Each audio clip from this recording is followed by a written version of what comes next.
Welcome back, YouTube. Today we are in Brookhaven, Mississippi at the Mount Zion Trails to do a trail review of the 2021 Orbea Occam H30.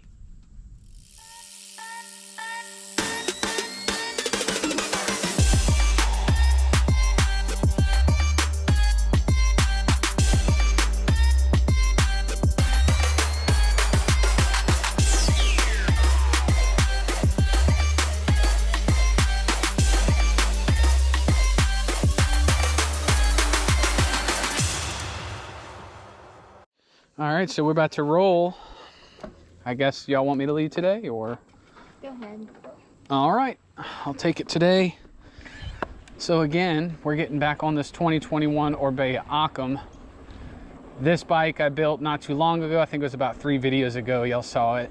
Other than a few orange bits for style, it is completely stock.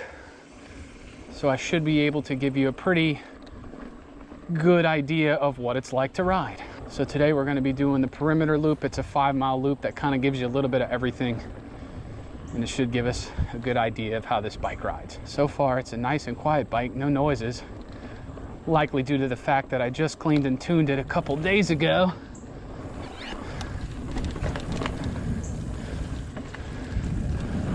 This will be my first time trail testing a 29er full suspension. Done plenty of hardtails, but no full suspension 29ers, so this is a first, and I am looking forward to it. It's kind of funny, the hub almost sounds like crickets. I keep thinking I'm hearing crickets on the trail, but no, it's just this hub. This bike feels really good. Got the Marzocchi Z2 Bomber up front and the Fox DPS in back. Both technically Fox products, and they feel really good. Hey.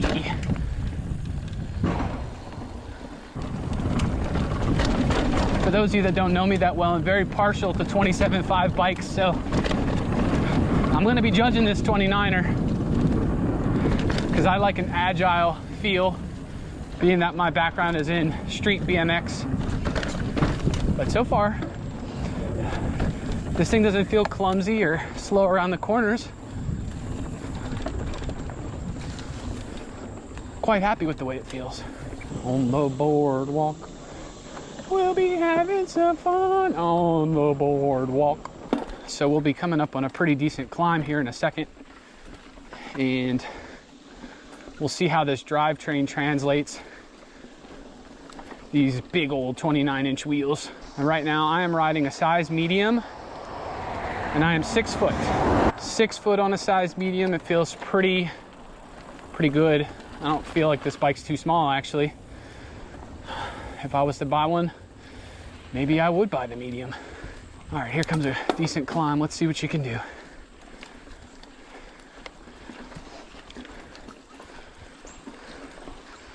Feeling pretty good. Not even at the lowest gear. I think I got 2 more, still cranking. I think I'm gonna drop another one soon. There we go. Oh yeah. Excellent.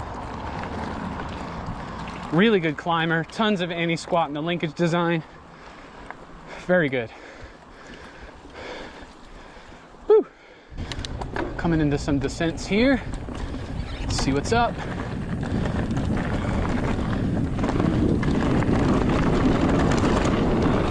Oh yeah, this bike's fast. Feels good. So far, I only have one critique on the bike. The brakes. The reason I say that is I can think of 2 bikes offhand that are less costly and have better brakes. That's going to be the Rossignol All-Track Trail and the Vitas Mythique VRX. They both give you the Deore level Shimano brakes, which are leagues better than these MT200s. But I understand why they did it on this bike, because you can tell the focus was more in the suspension. The suspension setup here is fantastic. And no bike, unless you're spending top tier money, comes without some sort of compromise. That is a fact. All right, a little bermy section here. Let's see what's up.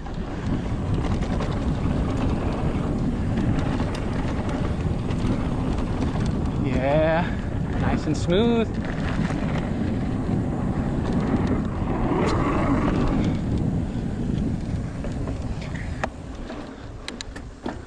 Ryan was just correcting me. The hub does not sound like crickets, it sounds like cicadas. But yeah, it definitely sounds like an insect. They are Shimano branded hubs, by the way. Many bikes will give you off-brand hubs, so I applaud Orbea on that one. I can recall when I had a Kona Process 153, another $3,000 bike. It was spec'd with off-brand hubs, and I blew the rear hub up in 19 hours of riding. So when a bike comes spec'd with good hubs, that rubs me the right way. Good job, Orbea. Okay, so we're coming up on the knothead section. This is where the drop zone is. Probably one of my favorite places to test the bike out and see what it can do. Features a couple drops, a tabletop jump and stuff like that. All right, so pedaling into drop zone. We'll see how it does. It's been a while since I've hit this drop, so I might not get the speed just perfect the first time, but I'm gonna try.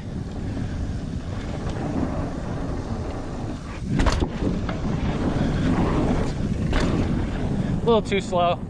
Need to come in quicker than that, but again, it's been a while, so we're gonna make a second attempt here. I really like this bike. Again, I haven't ridden it that long, but I'm a very particular person, and it doesn't take me long to find things I don't like. And other than the brakes, which we've already discussed, I really like this bike. It's pretty good.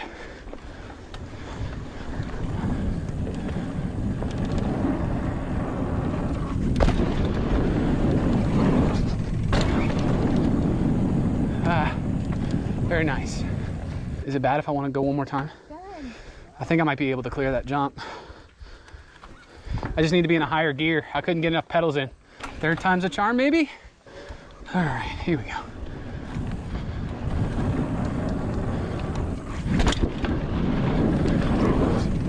Ah, so close. But I wouldn't call that a case. Good enough for today. Let's continue. Coming down this little section, we'll come around to a downhill bridge to drop. We'll see how that feels. All right, here we go. Nice. Oh yeah, baby.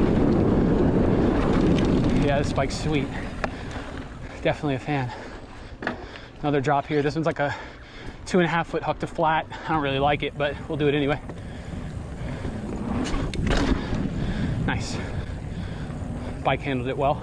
All right, there's another little jump to roll in here. Get a few pedals in. There he is. Nice. Oh yeah. This thing's super confidence inspiring on the descents. I really like this bike. Oh man, this is good.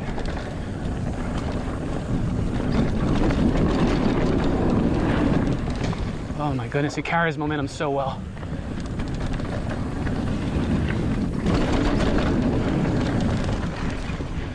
Beautiful. Wow.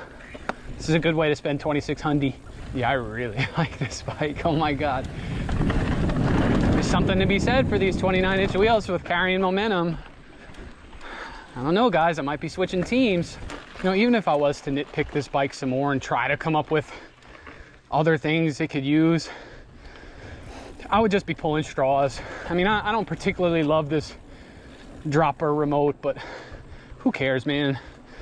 It's like 50 or 60 bucks to put a nice one on there later. You can do that with any bike. This thing's awesome. I want to take a moment to thank all my patrons for supporting the channel. You guys are like my sponsors. I appreciate everything y'all do. Please do not feed sad squatch ahead. Oh no. What's happening? Oh, there he is. You see him? Yeah, this trail system's got some really fun decorations. It's very unique, very well loved. May not be the wildest, but every time I'm out here, I have fun. And that's all that matters. Through the barn. Let's look for the conductor bear. There he is. I'll look for him every time. He moves around. Oh, spider web. We are gonna take the left side of this wishbone feature set here because it's got a really steep chute. Pretty fun. And it sets you up really well for an uphill section in a moment. Alrighty, coming in. Yeah. Woo! Awesome. Pump this roller. Get some cranks in, and yeah. Ah, another spider web. I'd like to amend something I said earlier, ladies and gentlemen. I think I would ride a large. I could use a little more reach and a little more extension on the knees. Great climber. Absolutely no pedal bob. There is no reason to use the sweep adjust for the rear shock, in my opinion. Your experience may vary. So this one's running the new Dior 12 speed. I like it. You know, I've had plenty of bikes with the Dior 10 speed. I really like that drivetrain, but the added range is nice. And I do like how the Shimano drivetrains tend to be a little bit more forgiving when shifting under a load as opposed to SRAM. I would much rather have the new Dior 12 speed on an entry-level full suspension as opposed to SRAM SX Eagle. Again, just my opinion, your experience may vary.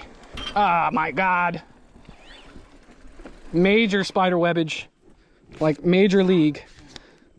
Today would be a good day for that weird contraption that we saw on Seth's Bike Hacks channel with the big prongs you put on your handlebars to knock down spider webs.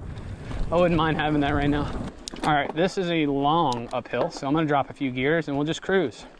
So as some of you may know, the Marzocchi Z2 Bomber is a budget-oriented fork, but engineered by some of the best.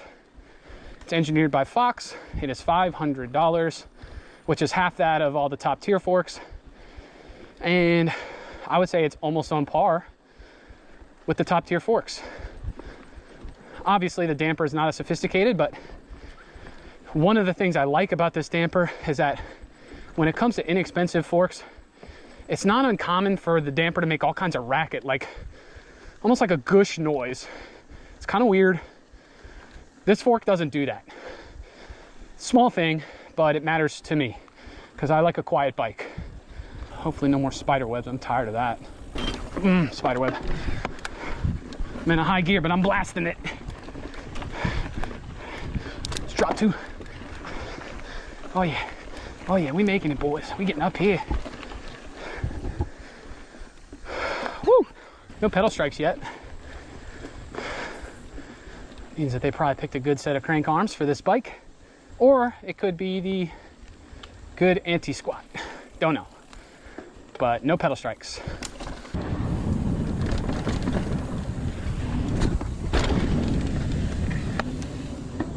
Keeping my head low to prepare for the spiders.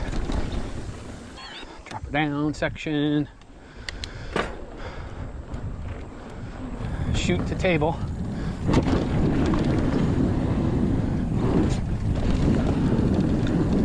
Table's a lot smaller than I remember. I really like this bike. I know I've said that probably 10 times on this run, but I really like it. What can I say? And even with the brakes being like under spec'd in comparison to the rest of the bike, it's not like they're inadequate.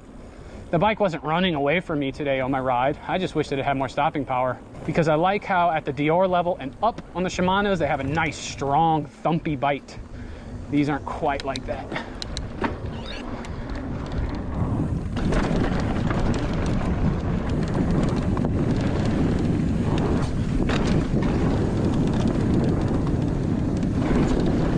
We're almost done. I had a lot of fun on this thing. Special thanks to Z for letting me run your bike today. You are the man, and you bought a really good bike. Congratulations. Whew. So is it fact or fiction that the new Orbea Occam H30 is one of the best under $3,000 full suspension mountain bikes? Well, if you're gonna ask me, I'd say that's a fact.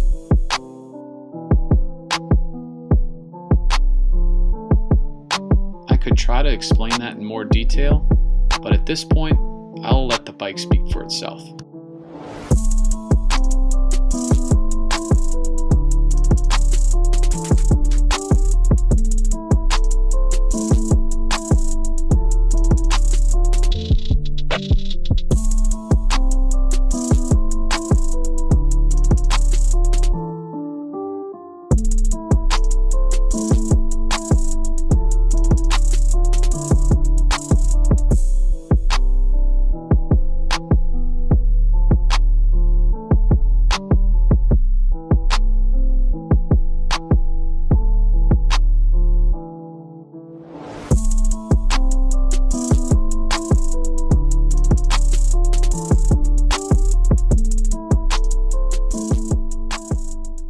All right, guys, thanks for watching. As always, like and subscribe for more content. If you have any questions at all, leave them in the comments section below.